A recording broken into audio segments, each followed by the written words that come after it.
Tudo bem? Não te vingarás, nem guardarás ressentimento contra os filhos do teu Deus, mas amarás o teu próximo como a ti mesmo. Esta frase que encerra uma das mais fundamentais lições, não é, que Jesus nos deixou como parte do seu evangelho, a rigor, ela se encontra num dos livros de Moisés.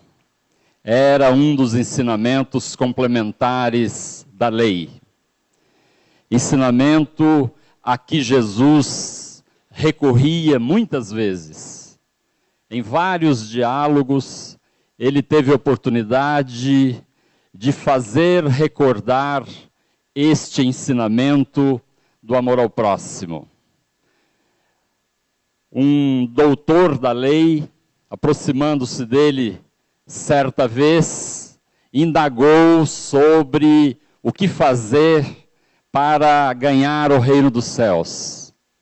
E Jesus disse: amar a Deus sobre tudo e sobre todas as coisas e amar ao próximo como a si mesmo. Isto representa a lei e os profetas. Aí está sintetizado tudo. Essa é a lição fundamental. E para surpresa, não é? Pelo menos para nós, certamente não para Jesus, o doutor da lei indagou a ele: mas quem é o meu próximo? É uma pergunta que desconcerta, porque a lição é perfeita: amar o próximo. Mas aí há duas condições necessárias para que esta lição possa ser cumprida, além de compreendida. É preciso saber quem é o próximo. E é preciso saber o que é amar. E só então nós conseguiremos completar a lição. É como se ele perguntasse para Jesus: quem é o meu próximo? São os meus pais, os meus filhos, os meus irmãos, os meus familiares de sangue, como se costuma dizer? São os meus amigos, os meus colegas, os meus vizinhos? Afinal, quem é o próximo? Né? Acredito que vocês se lembrem de que, em resposta, Jesus contou a famosa parábola do samaritano, em que, numa situação de necessidade absoluta, de ser caridoso, de ser generoso, de ser solidário com alguém que passava por uma situação de sofrimento. Não foi um judeu, um sacerdote, um levita, quem se dispôs a socorrer o necessitado, e sim um samaritano. Né? Qual que é a importância, além de todas outras circunstâncias que também são importantes?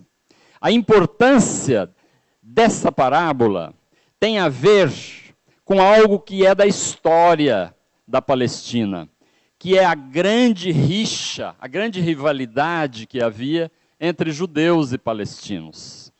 A tal ponto que se pode dizer que eles eram inimigos, não apenas rivais religiosos, verdadeiramente inimigos. Então, olha a profundidade do ensinamento. Quando Jesus afirma, através da parábola, que o próximo de um judeu pode ser um samaritano, Jesus diria posteriormente, no famoso Sermão da Montanha, uma frase que vem coroar essa parábola, que é: amai os vossos inimigos. Então o próximo, o conceito de próximo, próximo em humanidade, próximo em termos divinos, vai muito além daquilo que nós podemos compreender em termos das nossas relações momentâneas aqui no planeta e sobretudo nesta encarnação. Há pelo menos 3 episódios dos quais nos lembramos envolvendo a figura do samaritano. Há um episódio de cura referido nos evangelhos. Jesus cura 10 pessoas num determinado momento. E eles se vão. Apenas um volta para agradecer a Jesus, para falar com Jesus, para pedir orientação. Apenas um volta. E quem era este? Era um samaritano, diz o Evangelho. E Jesus ainda pergunta, onde estão os outros 9? Só um tem o sentimento da gratidão, do reconhecimento, e vai buscar em Jesus fonte das orientações necessárias para a continuidade da sua vida. Mas há um terceiro episódio, envolvendo uma figura samaritana, uma mulher. E é sobre este que nós gostaríamos de falar um pouco mais hoje com vocês. Jesus voltava de Jerusalém com destino à Galileia, não é? Jerusalém fica no sul do território palestino daquela época, não é? Onde fica também Jericó, não é? E onde fica Belém, não é? E ele voltava para a sua região de origem, a Galileia, lá no norte. E no meio ficava a região da Samaria. De forma que, em todas as suas viagens, que são inúmeras durante o seu apostolado, Jesus teve que fazer esse trajeto, indo de Nazaré, na Galileia, para Jerusalém, ou voltando. E havia um caminho, às margens do Rio Jordão, que era o caminho de preferência. Mas também era possível passar pela Samaria. Tinha que subir muito, uma região de pedras, era um caminho mais difícil. Além disso, havia as hostilidades entre judeus e samaritanos, de forma que esse caminho normalmente era evitado. Conta o evangelista João que naquele dia Jesus optou pelo caminho mais difícil, o caminho das pedras, esse caminho das montanhas que passava pela região da Samaria. Por volta do meio-dia, aproximando-se de uma pequena cidade, os discípulos que o acompanhavam, que eram 5, entre os quais João, foram até a cidade buscar alguma coisa para comer. E Jesus ficou à beira de um poço, chamado Poço de Pai Jacó, descansando, aguardando o retorno dos discípulos. E então se aproxima uma mulher, naturalmente samaritana, ali daquela pequena cidade, que vem buscar água no famoso Poço de Pai Jacó, um poço que tem cerca de 39 metros de profundidade, preservado ainda hoje. E então era preciso trazer balde, trazer corda, trazer os instrumentos, as ferramentas necessárias para buscar a água do poço, não é? Era uma situação muito difícil, muito diferente da modernidade, em que, ao abrirmos uma torneira em qualquer lugar da casa, nós temos água em abundância. Melhor rever essa fala, né? Tínhamos, né? Hoje, nem tanto. Mas, enfim, era uma dificuldade. E esse trabalho era das mulheres. Vir para buscar água levando sobre a cabeça, sobre os ombros, água para beber, para cozinhar, etc. E então Jesus pede água a ela. Né? Por favor, me dê um pouco de água. E ela então diz a ele: como o senhor ousa falar comigo que sou uma mulher samaritana, sendo o senhor judeu? Ou galileu, mais propriamente. Não era comum os homens se dirigirem às mulheres que não eram do seu conhecimento, e menos comum um judeu dirigir-se a uma samaritana, ou o contrário. Por isso ela estranhou. E Jesus então diz a ela: se você conhecesse os dons de Deus, e soubesse com quem você está falando, você é que me pediria água, e eu te daria água viva. E ela então diz para ele: como? Vejo que o senhor não tem corda, não tem balde. Como? De onde vem essa água? Por acaso o senhor é maior que pai Jacó, que nos legou este poço do qual bebeu, assim como toda a sua família e o seu gado? Aí Jesus responde a ela: quem bebe da água deste poço voltará a ter sede, e terá que buscar muitas vezes a água. Mas quem beber da água que eu oferto, não voltará a ter sede, ficará saciado, porque essa água vai se transformar no seu interior numa fonte a jorrar para sempre. Então a mulher diz a ele, mais do que depressa: por favor, me dê dessa água, assim eu não terei que voltar aqui para buscar novamente nesse poço. Ela não entendeu o sentido figurado, não é, que Jesus havia utilizado, quando falou de água viva. E ela então tentou tirar proveito. Já que tem essa água milagrosa, eu quero logo dela. Vai me poupar trabalho, certamente. Não é? Assim, não é, que ela busca, não é, resolver o seu problema. Mais do que depressa. Eu quero o milagre dessa água. Mas, naturalmente que Jesus não falava de nenhum milagre. Jesus falava de uma outra coisa. Mas continuando o diálogo, quando ela pede da água para resolver o seu problema, não é? Jesus diz a ela: vai chamar o seu marido. E ela diz para Jesus: eu não tenho marido.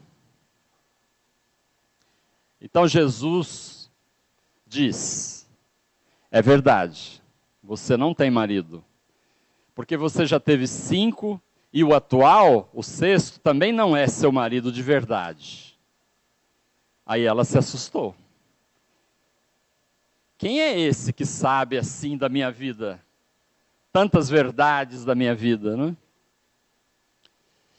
Aí ela então muda de assunto. Talvez não conviesse falar sobre a sua vida pessoal. Ela diz: vejo que o senhor é um profeta. E aqui nós adoramos Deus neste monte, no templo do monte Garizim. Mas os judeus adoram a Deus em Jerusalém. O que está certo? Adorar a Deus lá em Jerusalém, como fazem os judeus? Ou adorar a Deus aqui no templo, que nós, samaritanos, aprendemos desde a criança que é onde se deve adorar a Deus? E Jesus então responde: nem lá, nem aqui.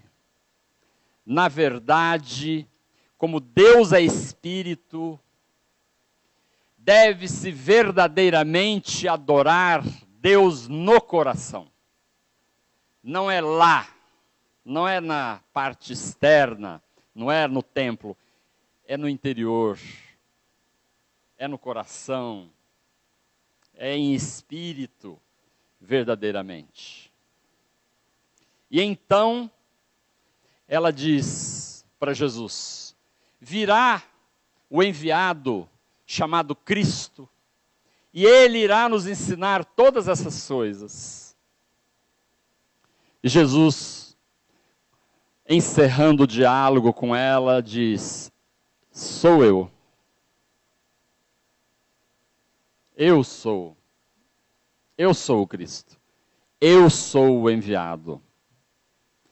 E ela imediatamente foi para a cidade chamar as pessoas, seus amigos, e vieram.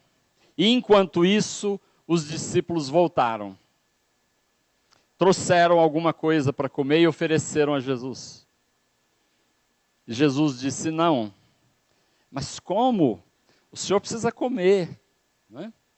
A viagem foi longa, cansativa. Eu tenho um manjar que vocês não conhecem, diz Jesus aos discípulos. O meu alimento é fazer a vontade do Pai. Isso me alimenta. E enquanto ele conversava com os discípulos, voltaram a mulher e os seus amigos e começaram a conversar com Jesus. E ouvir dele muitas lições. E o convidaram para ir à cidade, e ele foi e lá permaneceu por 2 dias ensinando, curando, orientando.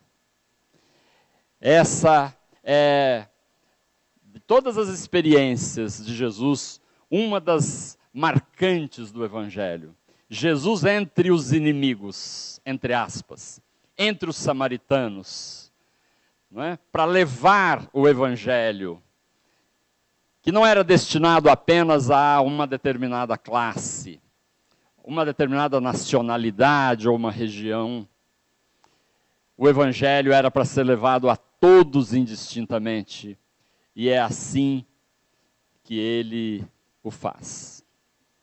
Mas vamos voltar um pouquinho. Se me permitem, eu vou contar de novo a parábola. E aí vamos tentar interpretar um pouquinho mais. Não é?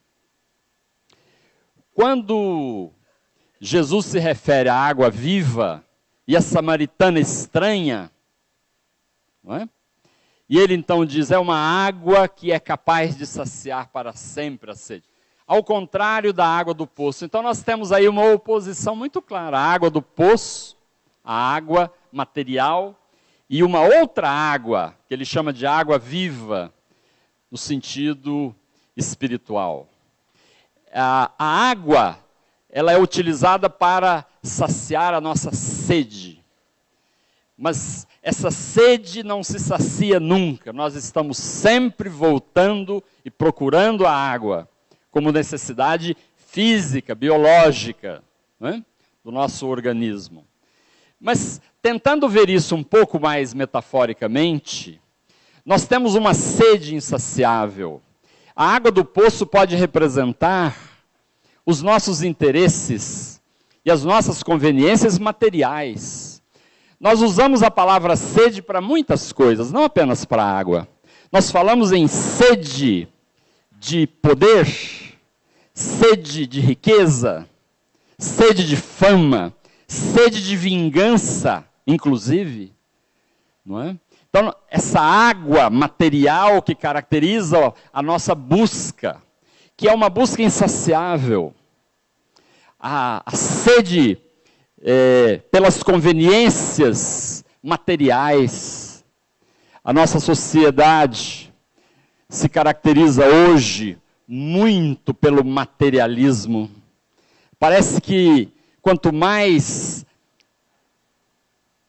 lemos o Evangelho, quanto mais procuramos a palavra de Jesus, por outro lado, mais nos materializamos.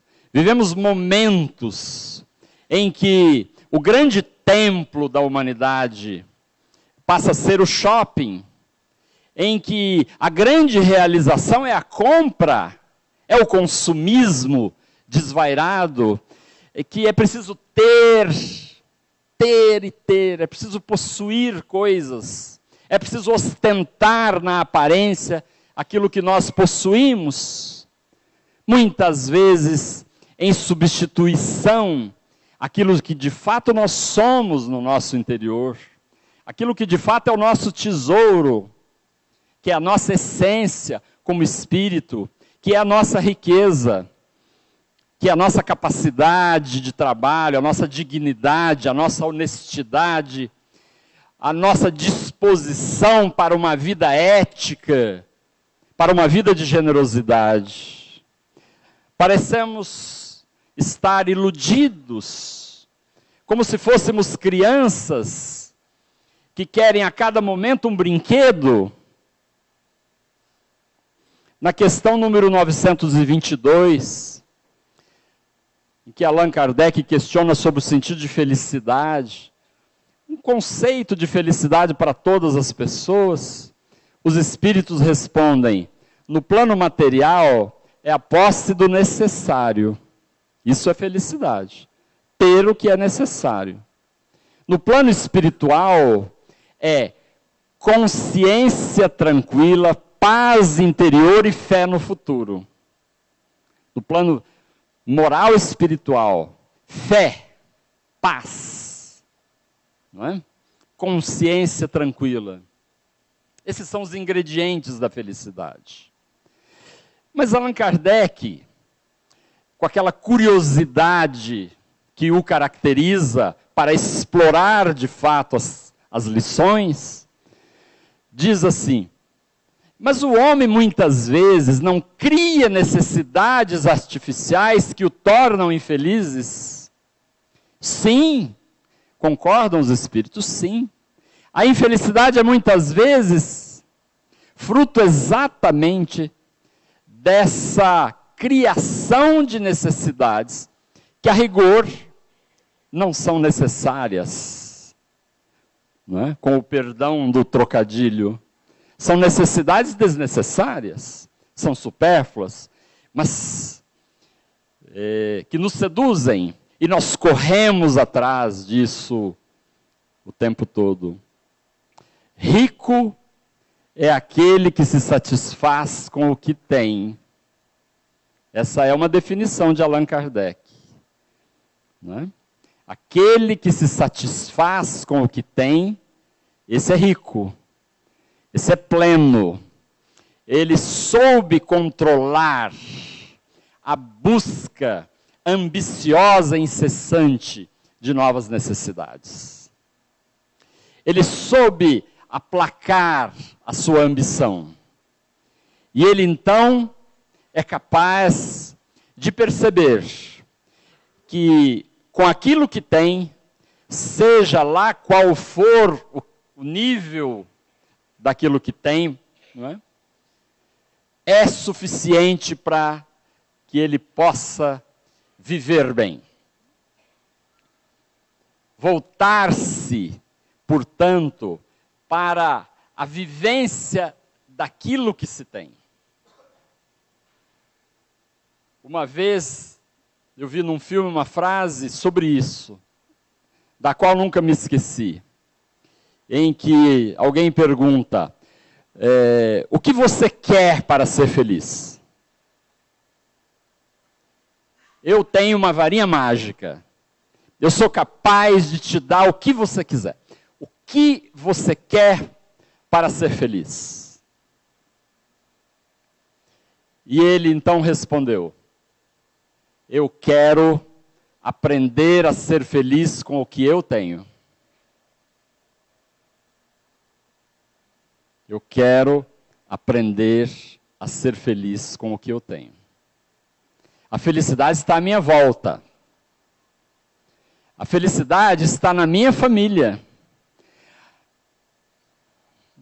Nossa, mas a minha família tem tantos problemas, não é? Às vezes eu gostaria de ter outra família. Não. Essa é a família que eu tenho. Este é o trabalho que eu tenho. Esta é a cidade que eu tenho. São essas coisas que eu tenho. Vou aprender, isso vai me custar, mas eu vou aprender a ser feliz com o que eu tenho. A água viva da qual Jesus fala, o que será? Não é a água material ou o símbolo das questões materiais, dessa busca desenfreada, e sim o Evangelho. É a lição plena que satisfaz ao espírito, que satisfaz a nossa sede de conhecimento, a nossa sede de saber, que nos traz paz espiritual. É isso que Jesus oferece. A água viva que entrando se torna numa fonte inesgotável a jorrar para sempre. Isto é o Evangelho. Mas é preciso beber. Não adianta contemplar. Não adianta abrir de vez em quando e ler meia página. Ler um tanto burocraticamente, antecedendo a uma prece ou alguma coisa assim.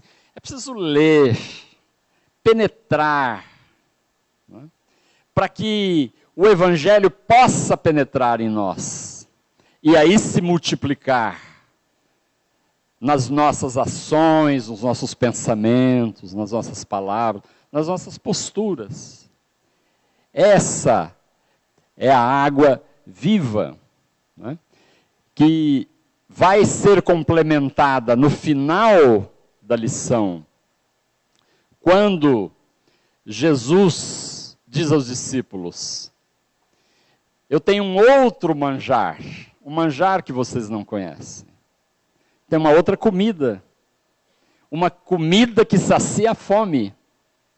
E esta comida é fazer a vontade de Deus, é seguir o Evangelho, é ter uma orientação que fuja daquilo que simplesmente é convencional, é do interesse imediato, materialista, etc. A água viva e o alimento, o manjar do qual Jesus fala. Nos dois casos, acreditamos que ele se refere a essa condição de evangelização interior, de interiorização da lição. E então nós podemos entender o amor ao próximo. Quem é o próximo? São todos, indistintamente, inclusive os inimigos. Mas aí vem a outra questão. Mas amar a todos, amar os inimigos, como assim? Me lembro de certa vez, eu fiz uma palestra sobre amar aos inimigos, especificamente. E o dirigente da casa, após a palestra, disse assim: nossa, mas que coisa mais difícil essa? Né? Eu não sei direito nem amar os amigos. Né? A rigor nós não sabemos amar. Né? Nós estamos aprendendo. Estamos aí aprendendo o abecedário.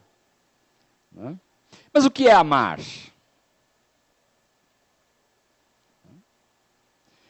Normalmente, amar para nós é um verbo que tem um sentido marcado pela ideia de um sentimento alto, puro. Nós lembramos no amor da mãe pelo filho, no amor aos pais, aos irmãos, no amor conjugal. Então, amor para nós lembra uma relação superior, marcada pelo mais puro sentimento, de ternura, de carinho, de envolvimento, vibratório. Aí vem Jesus e diz que tem que amar o inimigo, como assim? É muita coisa. Né? precisamos, mais uma vez, de Allan Kardec para explicar. Né? No capítulo do Evangelho, Amai os vossos inimigos, ele explica, quando Jesus se refere, de maneira geral, ao amor ao próximo, e em especial cita os inimigos, ele está usando a palavra amor num sentido um pouco diferente daquele que nós conhecemos. Não é esse amor, essa ternura, esse sentimento de envolvimento vibratório que nós sentimos ao reencontrar um amigo, por exemplo. Amor, no sentido amplo, significa generosidade, significa disposição para o reencontro, para a reconciliação. Amar significa não pensar em vingança, não cultivar o ódio, não guardar ressentimento. Allan Kardec retoma o ensinamento que está lá em Moisés. Não te vingarás, nem guardarás ressentimento contra os filhos de teu Deus, mas amarás o teu próximo como a ti mesmo. Isso é amor ao próximo. É essa disposição para a concórdia, para a paz. Nós não somos inimigos. Nós estamos numa jornada de construção, não de destruição. E é preciso trazer para dentro de nós essa sementinha do Evangelho, esta água viva, ou este manjar especial do qual fala Jesus. Naquele dia, ao meio-dia, aquela mulher tinha um encontro marcado com Jesus. Um encontro que foi extraordinário, belíssimo, fértil para ela. Alguns comentaristas do Evangelho dizem que a partir dali ela teve uma evolução marcante. O espírito de escola, fazendo um trabalho importante no cristianismo.